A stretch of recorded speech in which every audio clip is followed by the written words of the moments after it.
Hi everyone, welcome to global online. This is Ankita Sood. Paper one में teaching aptitude एक बहुत important unit है जिसमें एक टॉपिक आता है नेचर ऑफ टीचिंग, जहां से अपकमिंग एग्जाम में आपको क्वेश्चंस देखने को मिल सकते हैं। इस वीडियो में मैं आपको बताऊंगी कि टीचिंग के डिफरेंट नेचर्स कैसे होते हैं और कैसे कॉन्सेप्ट्स एग्जामिनेशन में आएंगे। स्टूडेंट्स पेपर वन प्रिपरेशन के लिए एक कंप्लीट कोर्स हम लेकर आए हैं जहां पर आपको डेली लाइव लेक्चर्स के साथ पेपर से पहले पूरा सिलेबस तो कवर करवाया ही जाएगा, साथ ही 2018 से लेकर के 2024 तक के प्रीवियस ईयर क्वेश्चंस भी प्रैक्टिस करवाए जाएंगे। हर क्वेश्चन के साथ आपको बहुत आसान ट्रिक्स बताऊंगी, इजी एक्सप्लेनेशन दूंगी, जिससे अगर आपके कॉन्सेप्ट्स भी क्लियर नहीं है तो वो आसानी से क्लियर हो सकते हैं।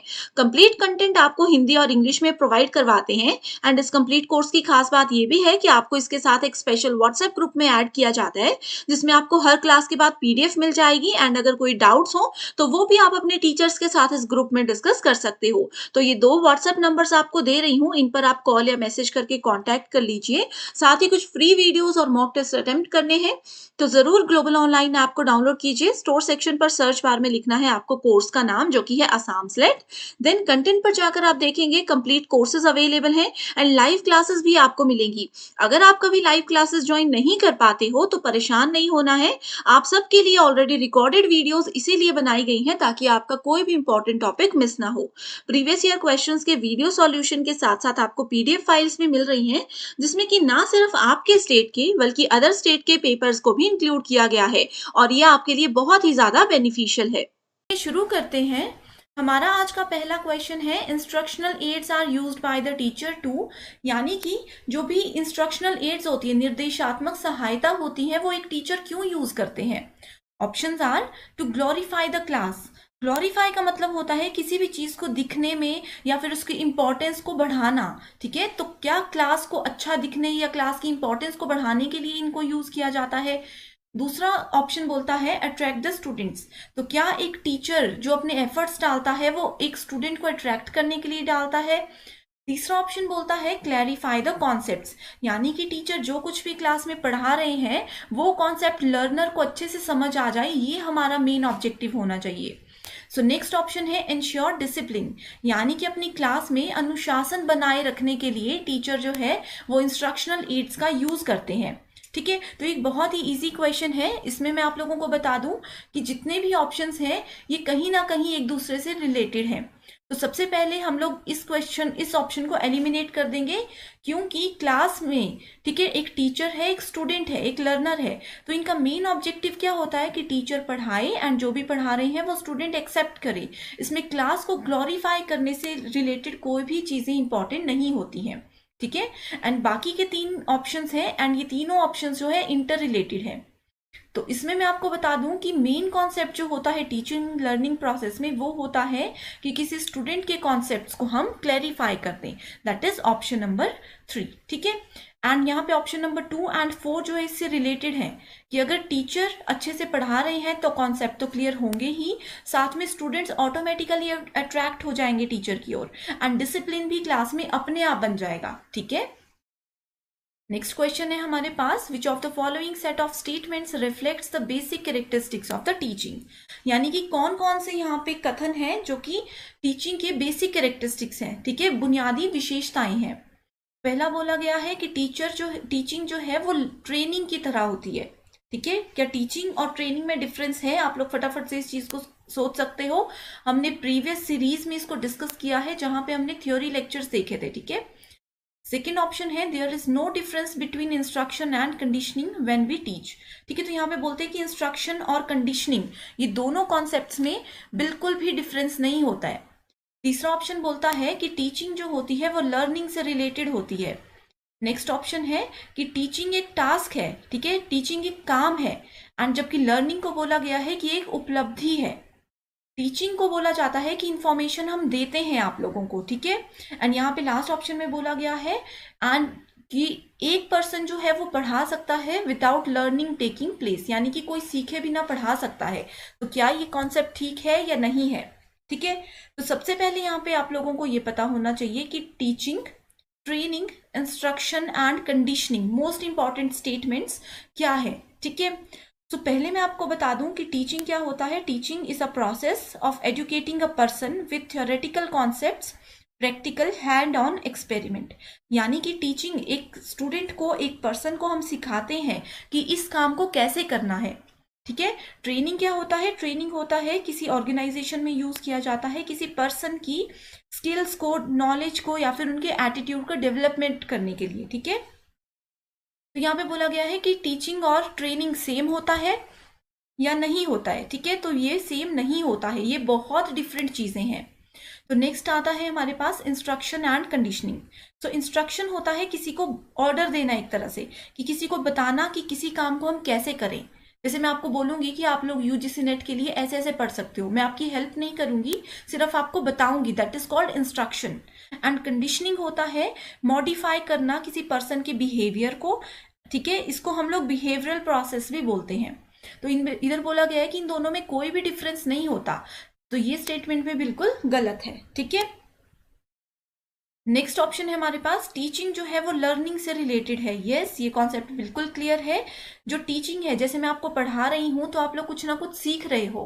ठीक है, आपको पढ़ाते हुए मैं भी बहुत चीजें सीख रही हूँ। ठीक है, तो ये टीचिंग और लर्निंग जो होती है ये एक दूसरे से हमेशा रिलेटेड होती हैं। तो यहाँ पे हम लोग देख सकते हैं ऑप्शन नंबर 1 एंड 2 जो है वो बिल्कुल हमने यहाँ पे रिमूव कर देना है। ठीक है, 1 एंड 2 इसमें है तो इसको भी हम एलिमिनेट कर देंगे।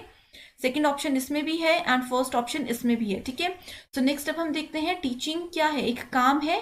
ठीक है, जबकि जो लर्निंग है ये एक अचीवमेंट है। यस, ठीक है, टीचिंग का मतलब होता है इंफॉर्मेशन देना।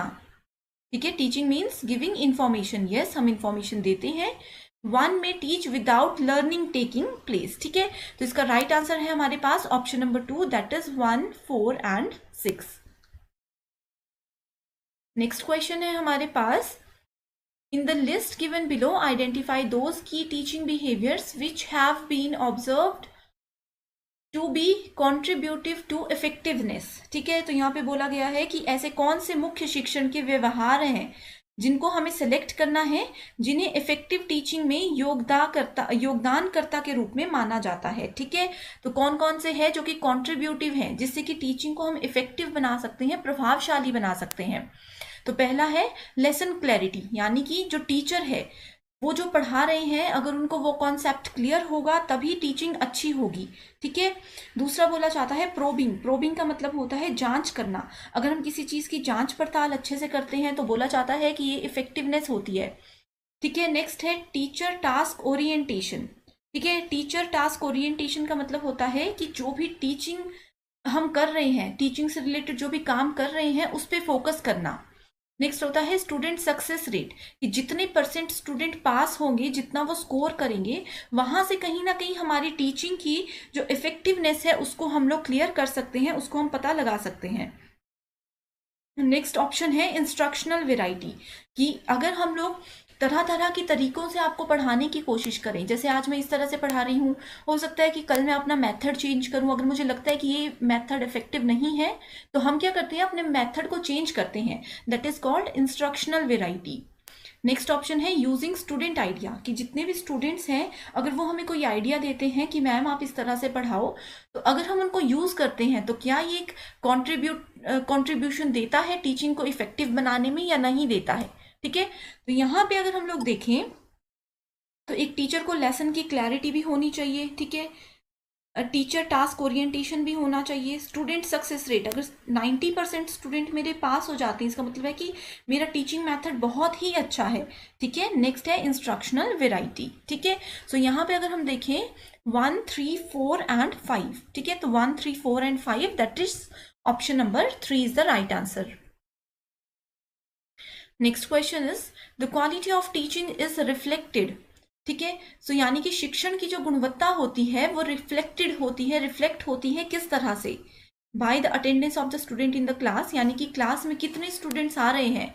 अगर मान लीजिए 10 में से 10 स्टूडेंट्स आते हैं तो क्या हम बोलेंगे कि टीचिंग मैं जो करती हूँ वो क्वालिटी टीचिंग है। दूसरा है by the pass percentage of student, यानी कि कितने % स्टूडेंट पास हुए हैं, ये इंपॉर्टेंट है। तीसरा है by the quality of questions asked by the students, यानी कि किस क्वालिटी के, किस लेवल पे मैं आपको पढ़ा रही हूँ वो इंपॉर्टेंट है, इसको बोला जाता है क्वालिटी ऑफ टीचिंग।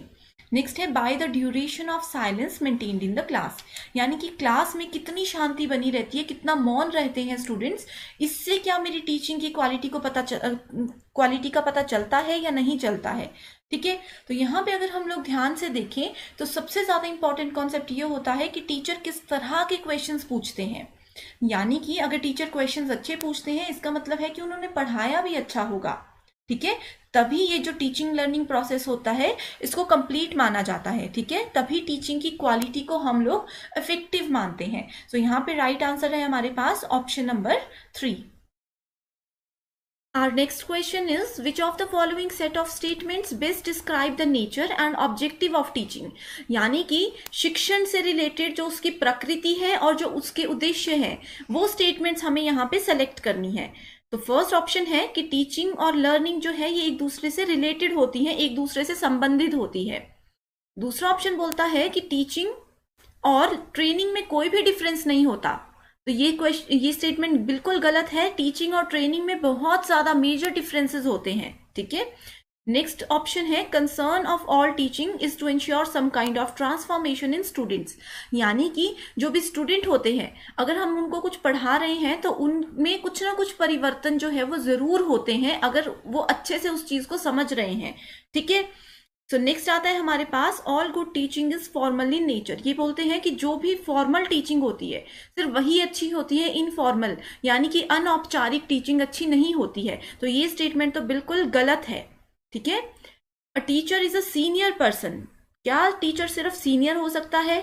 जूनियर भी हो सकते हैं, हमसे छोटी उम्र के लोगों से भी हम बहुत चीजें सीख सकते हैं। तो ये स्टेटमेंट भी इनकरेक्ट है। यहाँ पे बोला गया है कि टीचिंग एक सोशल एक्ट है एंड लर्निंग जो है एक पर्सनल एक्ट है। मैं आपको पढ़ा रही हूं तो ये क्या है, ये एक सामाजिक कार्य है। एंड लर्निंग एक पर्सनल एक्ट क्यों बोला जाता है?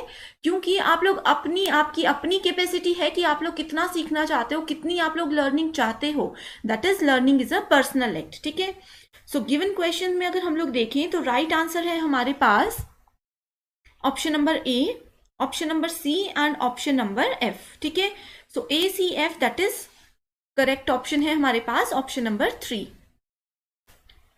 हमारा अगला क्वेश्चन है identify the teaching strategies which are employed during indirect instructions. ठीक है, सो इनडायरेक्ट इंस्ट्रक्शन के थ्रू कौन सी हम लोग स्ट्रेटेजीज को एम्प्लॉय कर सकते हैं? पहला है emphasizing direct and indirect exemplars. ठीक है, यानी कि प्रत्यक्ष और अप्रत्यक्ष जो होता है उन उदाहरणों के साथ हम लोग बच्चे को उस कॉन्सेप्ट को समझाने की कोशिश करें। अगला बोलता है प्रेजेंटिंग द स्टिमुलस मटेरियल। ठीक है, स्टिमुलस मटेरियल क्या होते हैं? ये होते हैं किसी भी तरह के इमोशन, कैरेक्टरिस्टिक्स या फिर ऑब्जेक्ट से रिलेटेड हम लोग उन चीजों को समझाने की अगर कोशिश करते हैं। नेक्स्ट आता है inquiry based question answer session. ठीक है, कि पूछताछ के तरीके के थ्रू हम लोग जो है पढ़ा सकते हैं। नेक्स्ट है presenting, asking and providing feedback.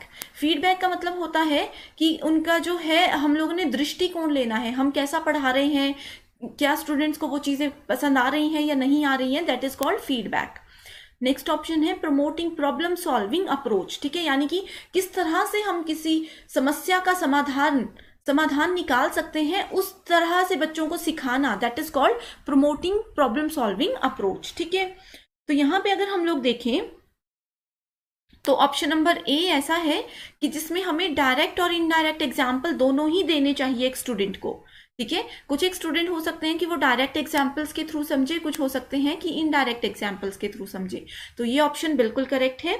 Second बोलता है कि स्टिमुलस, जरूरी नहीं है कि हर बार हमें स्टिमुलस एग्जाम्पल्स देने हैं, जरूरी नहीं है कि हर बार हम कुछ ना कुछ ऑब्जेक्ट या फिर कुछ ना कुछ इमोशन के थ्रू ही स्टूडेंट को पढ़ाएं।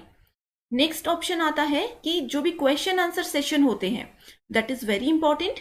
ठीक है, नेक्स्ट होता है प्रेजेंटिंग, आस्किंग, जरूरी नहीं है कि हर बार हम किसी चीज को प्रेजेंट करें। ठीक है, हर बार स्टूडेंट से कुछ पूछें और फीडबैक दें। ठीक है, तो ये ऑप्शन भी बिल्कुल गलत है। Promoting problem solving approach. ठीक है, इसका मतलब ये है कि स्टूडेंट्स को हम लोगों ने इस तरह से प्रमोट करना है कि वो समझ जाएं कि किस प्रॉब्लम को कैसे हमें सॉल्व करना है। ये कॉन्सेप्ट जो होता है वो मेन कॉन्सेप्ट होता है टीचिंग लर्निंग प्रोसेस में। ठीक है, तो एग्जाम में एक बार ये क्वेश्चन डायरेक्टली पूछा गया था कि प्रमोटिंग प्रॉब्लम सॉल्विंग अप्रोच जो है वो इनडायरेक्ट इंस्ट्रक्शन के थ्रू हम यूज कर सकते हैं या नहीं कर सकते हैं। ठीक है, तो इस तरह से भी ऑप्शंस को आपने ध्यान में रखना है एंड उन्हीं को घुमाकर बहुत बार क्वेश्चंस पूछे जाते हैं, ठीक है। तो राइट आंसर है A, C and E, that is option number D is the right answer. Next question is from the following list of statements select those which indicate the characteristics and basic requirement of teaching, यानी कि teaching की जो भी basic ज़रूरतें होती हैं और जो उसकी विशेषताएं होती हैं हमें उनको सेलेक्ट करना है।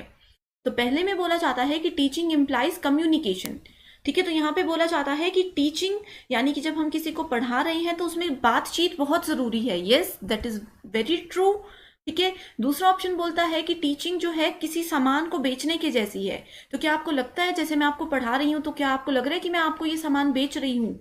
नो, ये स्टेटमेंट बिल्कुल गलत है, ठीक है। तो नेक्स्ट ऑप्शन है teaching means managing and monitoring, यानी कि किसी चीज़ को अच्छे से मैनेज करना एंड उस चीज़ पे निगरानी रखना। अब हम आप लोगों को पढ़ा रहे हैं तो आपके कहीं ना कहीं हम लोग निगरानी भी रखते हैं, ठीक है। तो ये भी एक टीचिंग का मेन कैरेक्टरिस्टिक होता है। अगला है हमारे पास टीचिंग इम्प्लाइज इन्फ्लुएंसिंग अदर्स, कि दूसरों को अगर हम लोग प्रभावित करते हैं, मैं आप लोगों को पढ़ा रही हूँ, मैं आप लोगों को मोटिवेट कर रही हूँ कि आप लोग नेट के बाद ये कर सकते हो, ये फील्ड्स में जा सकते हो, ठीक है। तो ये मैं आपको इन्फ्लुएंस कर रही हूँ, ठीक है। तो ये भी क्या है, बिल्कुल करेक्ट स्टेटमेंट है। टीचर क्या किसी को जबरदस्ती कन्विंस कर सकते हैं? नहीं कर सकते हैं, ठीक है। तो ये स्टेटमेंट भी गलत होगी। एंड लास्ट ऑप्शन है हमारे पास there can be no teaching without infrastructural support, यानी कि जब तक हमारे पास बुनियादी ढांचे का समर्थन नहीं होगा तब तक शिक्षण नहीं हो सकता। तो ये स्टेटमेंट तो बिल्कुल गलत है, ठीक है। तो आप लोग डायरेक्टली अगर एलिमिनेट मेथड हम बताते, ठीक है, तो आप लोग इस ऑप्शन को जो है रिजेक्ट कर देते। तो ये दो ऑप्शंस तो आपके पहले ही रिजेक्ट हो जाते, ठीक है। उसके बाद सेकंड ऑप्शन को एलिमिनेट कर देंगे तो ये ऑप्शन भी आप लोगों का जो है वो रिजेक्ट हो जाएगा। तो राइट आंसर आता है हमारे पास option number 1, that is 1, 3 and 4। तो इस तरह से ना ये एलिमिनेशन मेथड बहुत हेल्प करता है इस तरह के क्वेश्चंस में। जो आपको स्टेटमेंट गलत लगती है उन पे कैंसिल कर दीजिए एंड ऑप्शन से भी उसको रिमूव कर दीजिए, ठीक है। तो लास्ट में डायरेक्टली आप लोग करेक्ट ऑप्शन पे पहुंच जाओगे। Next question is which of the following is an essential quality of best teacher. So एक बेस्ट टीचर कौन होते हैं? आप लोग इतने टाइम से पढ़ रहे हो तो आपके कोई ना कोई फेवरेट टीचर, कोई ना कोई बेस्ट टीचर होंगे। तो वो किस बेसिस पे होते हैं? पहला है कि किसी टीचर को अगर सब्जेक्ट की बहुत ज़्यादा स्ट्रॉन्ग नॉलेज है तो हम उसको बेस्ट टीचर मानेंगे। दूसरा है जेन्युइन इंटरेस्ट इन टीचिंग, कि अगर टीचर को सच में पढ़ाने में इंटरेस्ट है तो वो टीचर दिखती सी बात है बहुत अच्छा पढ़ाएंगे, ठीक है। तीसरा ऑप्शन है लैंग्वेज फ्लुएंसी, कि अगर कोई टीचर की भाषा, उनका बोलने का तरीका बहुत अच्छा है तो क्या वो टीचर बेस्ट टीचर होंगे। नेक्स्ट है गुड प्रेजेंटेशन, कि उनको पढ़ाने का नॉलेज नहीं है लेकिन वो किसी चीज़ को इतने अच्छे तरीके से प्रेजेंट करते हैं कि स्टूडेंट्स इंप्रेस हो जाते हैं, स्टूडेंट उस चीज़ को समझ जाते हैं। तो ये 4 ऑप्शंस हैं। इन ऑप्शंस में आप लोगों को सभी जो है लग रहे होंगे कि यस ये भी हो सकता है। तो मैक्सिमम स्टूडेंट इस चीज़ में कंफ्यूज हो जाते हैं। तो ऐसे क्वेश्चंस में आपको क्या करना है, आपको बेस्ट कॉन्सेप्ट को ढूंढना है। चारों अगर आपको एक्टिव लगते हैं तो आपको बेस्ट ढूंढना है, अपने एंड पे नहीं, जनरल पब्लिक के एंड पे, कि मेजॉरिटी ऑफ द स्टूडेंट्स क्या सोचेंगे, ठीक है। तो यहाँ पे राइट आंसर है हमारे पास option number 2, that is genuine interest in teaching. अगर टीचर को मान लीजिए कि सब्जेक्ट का नॉलेज है लेकिन वो पढ़ाने में इंटरेस्टेड नहीं है, उनको पढ़ाना आता ही नहीं है, तो क्या वो एक अच्छा टीचर बन पाएगा? नहीं बन पाएंगे, ठीक है। वैसे ही लैंग्वेज उनकी बहुत अच्छी है, वो बहुत अच्छे से बोलते हैं लेकिन उनको पढ़ाने में इंटरेस्ट नहीं है, सब्जेक्ट का नॉलेज नहीं है, सो वो इम्पॉर्टेंट नहीं है चीज़ें फिर, ठीक है। गुड प्रेजेंटेशन, अगर उनको इंटरेस्ट ही नहीं है तो वो प्रेजेंटेशन भी अच्छी कैसे देंगे? तो सबसे इंपॉर्टेंट चीज़ होती है इंटरेस्ट। आप लोग भी अगर देखिए, अगर आप में से सबको इंटरेस्ट है टीचिंग में तभी आप लोग आगे जाकर अच्छे टीचर बन सकते हो, अदरवाइज वो जबरदस्ती का काम हो जाता है जिसमें कोई भी सक्सेसफुल नहीं हो सकता। Next question is the teacher should identify dash and teach accordingly. तो टीचर को सबसे पहले स्टूडेंट में क्या चीज़ को आइडेंटिफाई करना चाहिए? किसी लर्नर की इकोनॉमिक कंडीशन, यानी कि उसके जो आर्थिक स्थिति है, फाइनेंशियल कंडीशन जो है, क्या वो इम्पॉर्टेंट है। Individual differences among the students, individual differences क्या होते हैं? 2 स्टूडेंट्स हैं, दोनों में इंडिविजुअल, दोनों अपनी अपनी जगह पे अलग हैं। एक स्टूडेंट अगर स्टडीज में अच्छा है तो दूसरा स्टूडेंट्स में भी डांस में अच्छा हो सकता है, ठीक है। सो ये होते हैं इंडिविजुअल डिफरेंसेस। नेक्स्ट है इकोनॉमिक कंडीशन ऑफ पेरेंट्स, उनके पेरेंट्स की क्या आर्थिक स्थिति है, या फिर ऑल ऑफ द अबव। तो किस बेसिस पे टीचर को एक स्टूडेंट को जज करना चाहिए, उसको पढ़ाना चाहिए। तो यहाँ पे आप लोग देख सकते हो, फाइनेंशियली कोई कैसा भी हो दैट इज नॉट इम्पॉर्टेंट, उनके पेरेंट्स की economic condition is not important. तो ये जो है अपने आप एलिमिनेट हो गया। Right answer is option number 2। ठीक है, तो इंडिविजुअल डिफरेंसेस एक बहुत ज़्यादा इंपॉर्टेंट यूनिट है, हमने एक बहुत इंपॉर्टेंट सेक्शन है, हमने डिटेल में इस चीज़ को डिस्कस किया है। ठीक है, तो 2 बच्चे हैं, एक स्टडीज में अच्छा है, एक डांस में अच्छा है। ठीक है, तो हम क्या करते हैं, इन दोनों को कंपेयर नहीं कर सकते, ये एक टीचिंग का बेसिक रूल होता है। तो मे बी ये स्टडीज में आगे जाके कुछ बड़ा काम करे, ये डांस में आगे जाके कुछ बड़ा काम करे। ठीक है, तो 2 स्टूडेंट्स के बीच में डिफरेंसेस होते हैं एंड उन्हीं डिफरेंसेस के अकॉर्डिंग एक टीचर को उनको पढ़ाना चाहिए, उनको जज करना चाहिए। ठीक है, that is called individual differences among students. Next question is teachers primary duty is, तो क्या होनी चाहिए एक टीचर की प्राथमिक कर्तव्य? To raise intellectual standards of the student, यानी कि उनकी बुद्धि, इंटेलिजेंस लेवल को उनके इंक्रीज करना, रेज करना। दूसरा ऑप्शन है to improve physical standards of the student. ठीक है, यानी कि उनके शारीरिक मान को, फिजिकली एक स्टूडेंट को जो अगर हम इम्प्रूव करते हैं तो क्या एक टीचर की प्राइमरी ड्यूटी वो होती है। तीसरा ऑप्शन बोला गया है to help all round development of the students, कि हर एक फील्ड में, चाहे वो स्टडीज हो, डांस हो, बेसिक कम्युनिकेशन हो, किसी भी फील्ड में अगर हम स्टूडेंट की डेवलपमेंट करते हैं, क्या ये एक अच्छी टीचिंग, क्या एक प्राइमरी ड्यूटी होती है टीचर की। नेक्स्ट ऑप्शन बोलता है to give more and more homework to the students. ठीक है, तो जितना ज्यादा, कई टीचर्स ये होते हैं ना कि जितना ज्यादा हम स्टूडेंट्स को होमवर्क देंगे उतना अच्छा वो पढ़ेंगे। ठीक है, तो so I hope you like the session. Thank you so much for watching this video.